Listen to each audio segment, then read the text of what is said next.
ঘেটুরে, sir এখনো আসছে না কেন? আমিও তো সেটাই ভাবছি, আজ আবার স্যারের কিছু হলো না তো? কি অলক্ষণে কথা বলছিস? স্যারের আবার কি হবে? হতে পারে স্যারে বাথরুমে গিয়ে পা পিছলে পড়ে গিয়ে কোমরে ব্যথা লেগেছে। ধুর, তুই যে কি অলক্ষণে কথা বলিস না। হয়তো সকালে স্যারে ভাত খাওয়ার সময় স্যারের গলায় মাছের কাঁটা লেগে গেছে। তোরা এতক্ষণ থেকে স্যারেক নিয়ে এত অলক্ষণে কথা বলছিস কেন? তাহলে স্যারের এত দেরি হচ্ছে কেন? স্যার তো কোনোদিন এত দেরি করে না। তাই বলে কি স্যারে বাথরুমে পড়ে গেছে, স্যারের গলায় মাছের কাঁটা আটকে গেছে? তাহলে কালু, তুই আইডিয়া করে বল, স্যারের আসতে এত দেরি হচ্ছে কেন? স্কুলে আসার সময় সাইকেল নিয়ে রাস্তার ধারে ড্রেনেও তো পড়ে যেতে পারে।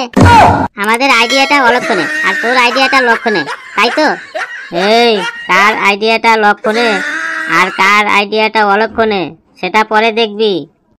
ওই দেখ, স্যারের পায়ের আওয়াজ পাওয়া যাচ্ছে। এবার মনে হয় স্যার চলে এসেছে। সত্যি তো, আমারও মনে হয় স্যার চলে এসেছে।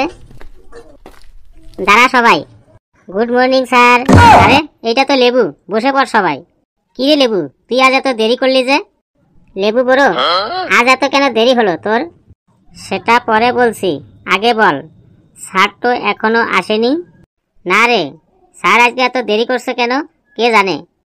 পেদা কথা বলছিস না তো? সত্যি বলছিস তো? স্যার তো এখনো আসেক নাই। সত্যি সত্যি সত্যি, তোর চুলের দিব্যি দিয়ে বলছি সত্যি, এখনো স্যার আসেনি। তাইলে মনে হয় স্যার তো স্যারের শ্বশুর বাড়ি গিয়েছে। যাক, আজ মারের হাত থেকে তো বেঁচে গেলাম। লেবু, তুই ঠিকই বলেছিস, কিন্তু আমাদের তো সময় কাটছে না। স্যার কখন আসবে কে জানে। স্যার যতক্ষণে না আসবে আমরা কি ততক্ষণ বসে থাকবো চুপচাপ? স্যার যতক্ষণে না আসবে ততক্ষণে আমরা কি বসে থাকবো চুপচাপ? আবারও বলছি, স্যার যতক্ষণে না আসবে ততক্ষণ আমরা কি বসে থাকবো চুপচাপ? আগে আগে স্যার যতক্ষণে না আসবে ততক্ষণে আমাদের মধ্যে গানের লড়াইটা হয়ে যাক। বাহ লেবু, বাহ, দারুণ শায়রি বললি কিন্তু। সত্যি লেবু একটা একদম অরিজিনাল শিল্পী লোক। আমি তো লেবুকে যতই দেখি ততই অবাক হয়ে যাই। পেছি, তুই অবাক তো পরে হবি, আগে গানের লড়াইটা শুরু কর। তুমি আগে শুরু করো লেবু। না, আজ ফেলু শুরু করুক লড়াইটো, তারপরে ঘেটু, শেষে আমি গাইব। নে ফেলু, শুরু কর গানের লড়াই। বেশ, লেবু ভাই যখন বলছে তখন আমি শুরু করি গানের লড়াই। 1 2 3 4 5 6 7 8 9 10 11 12 13 14 15 14 15 16 17 18 19 20 21 22 23 24 25 26 27 28 29 30 31 31 31 32 33 34 35 35 36 37 38 39 40। নে এবার ঘেটু, তুই নোয়া দিয়ে গান শুরু কর। বেশ, নোয়া দিয়ে তো আমি গান শুরু করছি। নান্টুর ছেলে ফান্টু আমায় কথা দিয়েছে, হাসি হাসি ফান্টু ভাই ফাঁকি দিয়েছে। নান্টুর নানি পালাইয়া গেছে, নান্টুর নানা জানে না। না না না, নান্টুর নানা জানে না। না না না, নান্টুর নানা জানে না। নে লেবু, তুই আ দিয়ে গান শুরু কর। আ দিয়ে তো গাইছি। আমাকে চিনল না ছাগলে, ছাগল যে থাকে গরুর গোয়ালে। আমাকে চিনল না ছাগলে, ছাগল যে থাকে গরুর গোয়ালে। আমাকে চিনল না বড় ভাই, ছোট ভাইকে দেখলে আমার হাগা পায়ে। আমাকে চিনল না বড় ভাই, ছোট ভাইকে দেখলে আমার হাগা পায়ে। এই কি হচ্ছে সব? তোরা কি এখানে বরযাত্রী এসেছিস না কলেজ যাত্রী এসেছিস? আমার আসতে একটু লেট হয়েছে আর তোরা সব গান শুরু করে দিয়েছিস। আর লেবু, তোকে তো আমি আজ মেরে একদম চ্যাম চ্যাম চ্যাম্পো ড্যান্স বানিয়ে ফেলবো। তোর যদি গানের এতই শখ থাকে তাহলে তুই এই স্কুলে ভর্তি হয়েছিস কেন? তুই কোনো গান সঙ্গীতের স্কুলে চলে যা, যেখানে তুই সব সময় গান গাইতে পারবি। সবাই গান তো করলো, কিন্তু মাঝখান থেকে আমি ফেসে গেলাম। আমার কপালটাই ফাঁসা কপাল, ডেলি ডেলি শুধু ফেসে যাই। লেবু, তুই বিড় বিড় করে ও সব কি বলছিস রে? কই কিছু বলিনি তো। আমার দাঁতে মাংসের হাড় আটকে গেছে, ওটাই বলছিলাম। Good morning sir. Good morning sir. Thank you. বসে পড় সবাই, আমি তোদের জিওগ্রাফি মানে ভূগোলের ক্লাস নিব। এই লেবু, তুই দাঁড়া, তুই বল সোনা কোথায় পাওয়া যায়? স্যার, সোনা সোনার দোকানে পাওয়া যায়। ভুল, আমি বলছি সোনা কোথায় পাওয়া যায়, মানে সোনার দোকানে সোনা কোথা থেকে আসে? সোনার দোকানে সোনা তো সোনার ব্যবসায়ীদের কাছে থেকে আসে, মানে সোনার পাইকারদের কাছ থেকে আসে। আরে আমি বলতে চাইছি প্রথম সোনা কোথায় পাওয়া যায়। স্যার, আমি বলবো সোনা প্রথম কোথায় পাওয়া যায়। বল। স্যার, শ্যাঙ্কো গোল্ডে, পিসি চন্দ্র জুয়েল আছে আর অঞ্জলি জুয়েল আছে, প্রথম সেখানে সোনা পাওয়া যায়। এ তো দেখছি আরো বড় মাতাব্বর। স্যার, আমি বলছি সোনা সোনার খনিতে পাওয়া যায়। পৃথিবীর সব থেকে বড় সোনার খনির নাম উত্তর আমেরিকার নেভেদা। একদম ঠিক বলেছিস হাবলু, তুই বস। জেঠু আর লেবু, তোরা দাঁড়িয়ে থাক। স্যার, আমিও তো ঠিক বলেছি, সোনা সোনার দোকানেও তো পাওয়া যায় বটে। সোনা প্রথম সোনার দোকানে পাওয়া যায়, তাহলে এরপরে আমি যদি বলি চা কোথায় পাওয়া যায়, তুই বলবি চায়ের দোকানে। যদি বলি ডিম কোথায় পাওয়া যায়, তুই বলবি ডিমের দোকানে। যদি বলি দুধ কোথায় পাওয়া যায়, তুই বলবি দুধের দোকানে। তোকে দাঁড়াতে বলেছি, দাঁড়িয়ে থাক, না হলে কিন্তু তোকে মুরগি বানিয়ে গোটা স্কুলটাতে পাই পাই করে ঘুরাবো। ওটাকে কালু নাকি? কালু, তুই দাঁড়া। দাঁড়িয়েছি স্যার। কালু, তুই বল পৃথিবীটা পাই পাই করে ঘুরছে, কিন্তু তা সত্ত্বেও আমরা সবাই ছিটকে পড়ছি না কেন? স্যার, আমাদের সবার পায়ের নিচে চুম্বক লাগানো আছে, তাই আমাদের পাগুলো একদম পৃথিবীর সাথে আটকে আছে, তাই আমরা কেউ ছিটকে পড়ছি না। কোথায় আমাদের পায়ের নিচে চুম্বক লাগানো আছে? তুই দেখা। স্যার, চুম্বকটা আমাদের পায়ের নিচে একদম চামড়ার ভিতরে সেট করা আছে, উপরওয়ালা একদম সেট করে দিয়েছে, আপনি সেটা দেখতে পাবেন না। একদম ভুল অ্যান্সার পেছি। তুই বল পৃথিবীটা পাই পাই করে ঘুরছে, কিন্তু তা সত্ত্বেও আমরা পৃথিবীর থেকে ছিটকে পড়ছি না কেন? স্যার, পৃথিবীটাও ঘুরছে, আর পৃথিবীর সাথে আমরাও তালে তাল মিলিয়ে আমরাও ঘুরছি। খুব সুন্দর একটা ড্রাইভার এই পৃথিবীটাকে চালাচ্ছে, কখনো ব্রেক মারছে না, তাই আমরাও ছিটকে পড়ছি না। পৃথিবীটা ঘুরতে ঘুরতে পৃথিবীর ড্রাইভারটা যদি একবার ব্রেক মারে, তাহলে আমরা ছিটকে মিটকে এপার ওপার হয়ে যাব। দেখেছো, আমি প্রশ্ন করেছি পৃথিবীটা পাই পাই করে ঘুরছে, আর আমরা পৃথিবী থেকে ছিটকে পড়ছি না কেন?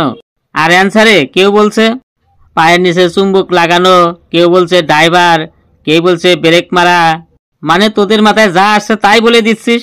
মনে হয় কি একদম পরমাণু বোমা গুলিয়ে গুলিয়ে তোদেরকে খাওয়াই দেই। হাবলু, তুই বল তো অ্যান্সারটা। স্যার, পৃথিবীর মাধ্যাকর্ষণ শক্তির টানের জন্য আমরা কেউ পৃথিবীর থেকে ছিটকে পড়ছি না। বাহ হাবলু, ভেরি গুড। তুই একমাত্র এই ক্লাসের মান সম্মানটুকু বাঁচিয়ে রেখেছিস। তুই বাড়ি যাওয়ার সময় আমার কাছ থেকে একটি বাবুল গ্রাম নিয়ে যাস। কিরে ফেলু, তুই চুপচাপ ঘাটকি মারে বসে আছিস কেন? তুই দাঁড়া। বলুন স্যার, আপনার কি সেবা করতে পারি? আমার কোনো সেবা তোকে করতে হবে না। তোকে আমি ভূগোল থেকে 10 নম্বরের একটা প্রশ্ন ধরি। প্রশ্নটা খুবই ইম্পর্ট্যান্ট, 1947 সাল থেকে পরীক্ষায় লাগাতার চলে আসছে। এত ইম্পর্ট্যান্ট কোশ্চেন স্যার, দেরি না করে তাড়াতাড়ি বলে ফেলুন। নে, তুই সুন্দরবনের প্রাকৃতিক বৈশিষ্ট্যগুলো বর্ণনা কর। মনে রাখিস, কিছু উল্টো পাল্টো বলবি না কিন্তু। স্যার, সুন্দরবনের প্রাকৃতিক বৈশিষ্ট্য বলছি স্যার। স্যার, সুন্দরবন হলো পশ্চিমবঙ্গ ও বাংলাদেশের একদম দক্ষিণে অবস্থিত এক গভীর বনভূমি। এই বনভূমিতে প্রচুর সুন্দরী গাছ আছে, তাই এই বনের নাম রাখা হয়েছে সুন্দরবন। তাই এই সুন্দরবনে নানা প্রজাতির প্রাণী বসবাস করে, যেমন জলে থাকে কুমির, আর ডাঙায় থাকে বাঘ, হাতি, গন্ডার, হরিণ। হরিণের সাথে সাথে সুন্দরবনের শিয়ালও দেখা যায়। এই শিয়ালের 4টে পা আছে, কাঁঠাল পাতার মতো 2টো কান আছে, 5 ব্যাটারি টর্চ লাইটের মতো 2টো চোখ আছে, এন্ড ট্র্যাক্টরের ফালের মতো 32টা দাঁত আছে, ফুলঝাড়ুর মতো একটি লেজ থাকে, সারা গায়ে পাপসের মতো লোমে ভর্তি। সুচালু করা মুখ দিয়ে যখন একটা শিয়ালে হাঁক ছাড়ে, হুক্কা হুয়া হুক্কা হুয়া হুক্কা হুয়া, তখন শিয়ালের দলের বাকি শিয়ালগুলো চেঁচিয়ে উঠে বলে কিয়া হুয়া কিয়া হুয়া কিয়া হুয়া। স্যার, কেমন লাগলো সুন্দরবনের প্রাকৃতিক বৈশিষ্ট্যগুলি? তোকে আমি বললাম সুন্দরবনের প্রাকৃতিক বৈশিষ্ট্যগুলো বলতে, আর তুই শিয়াল সম্পর্কে বলে দিলি। কেন স্যার, সুন্দরবনে তো শিয়াল থাকে। বেশ, তুই এবার আন্টার্কটিকা মহাদেশের বৈশিষ্ট্যগুলো বল। এটাও খুব ইম্পর্ট্যান্ট কোশ্চেন। ছেলেটাকে আজ শিয়ালে ধরেছে, ও আজ শিয়াল দিয়েই সব চালাবে বটে। স্যার, আন্টার্কটিকা মহাদেশের বৈশিষ্ট্য বলছি স্যার। স্যার, আন্টার্কটিকা মহাদেশ হলো পৃথিবীর একদম দক্ষিণে অবস্থিত। এই মহাদেশটি সারা বছর একদম বরফে ঢাকা থাকে। এই মহাদেশে নানা প্রকার প্রাণী দেখা যায়, যেমন পেঙ্গুইন পাখি, চিল, মাছ, তারপরে মেরু শিয়ালও দেখতে পাওয়া যায়।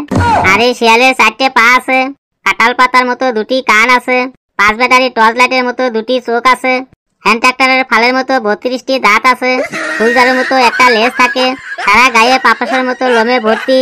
সুচালু করা মুখ দিয়ে যখন একটা শিয়াল হাঁক ছাড়ে, হুক্কা হুয়া হুক্কা হুয়া হুক্কা হুয়া, তখন দলের বাকি শিয়ালগুলো চেঁচিয়ে ওঠে, কিয়া হুয়া কিয়া হুয়া কিয়া হুয়া।